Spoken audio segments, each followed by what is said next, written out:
Le dimanche 18 décembre 2022, l'équipe de France de football disputera sa 4e finale de Coupe du Monde de son histoire. En quête d'une 3e étoile, les Bleus apparaissent plus forts que jamais, mais un mystérieux virus pourrait contrecarrer les plans de Didier Deschamps. L'histoire est en marche. Le dimanche 18 décembre 2022 à Doha au Qatar, l'équipe de France entrera dans le stade de Lusail avec un seul objectif, devenir champion du monde pour la 2e fois consécutive, après son titre en 2018 en Russie. Un immense exploit qui n'est plus arrivé depuis les sacres du Brésil en 1958, puis 1962. Après un parcours relativement serein, où ils seront montés en puissance tout au long de la compétition, les Bleus de Didier Deschamps sont donc à une marche d'un nouveau sacre mondial.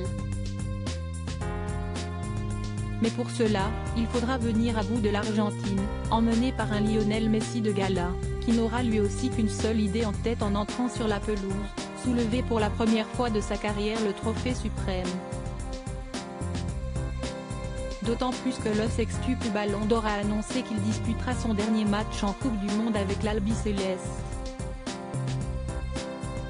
Une affiche qui donne forcément l'eau à la bouche entre deux sélections doublement étoilées jusqu'ici. On ne peut pas s'inquiéter sur ça. Ça va aller mieux dans les jours à venir et si l'équipe de France apparaissait pour le moment solide, impitoyable et forte de son expérience. Un petit grain de sable pourrait enrayer la machine bleue. En cause un mystérieux virus qui se propagerait entre les joueurs. Adrien Rabiot et Dayo Upamecano en ont déjà fait les frais lors de la demi-finale remportée contre le Maroc, 2-0. Le premier obligé de rester à l'hôtel, et le second sur le banc, remplacé par un Ibrahima Konaté solide et rassurant en défense centrale.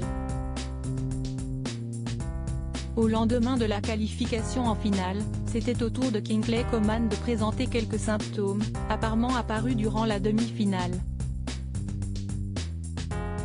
Puis, le vendredi 16 décembre 2022, les deux défenseurs centraux Raphaël Varane et Ibrahima Konaté ont également été touchés par le virus, qui pourrait être une grippe, comme nous l'apprend le média Foot Mercato. En conférence de presse, Randal Kolo Muani, buteur face au Maroc, s'est voulu rassurant et précautionneux sur le sujet. « Je pense que tous mes coéquipiers et moi faisons attention. Les docteurs mettent en place quelques zones sanitaires. On ne peut pas s'inquiéter sur ça. Ça va aller mieux dans les jours à venir. Ceux qui sont malades restent dans leur chambre, les docteurs s'occupent bien d'eux. Il y a du gel hydroalcoolique, on se serre la main avec les poings. On est très strict sur ça. Si la confiance règne toujours dans les rangs de l'équipe de France, nul doute que les prochaines heures s'annoncent malgré tout décisives.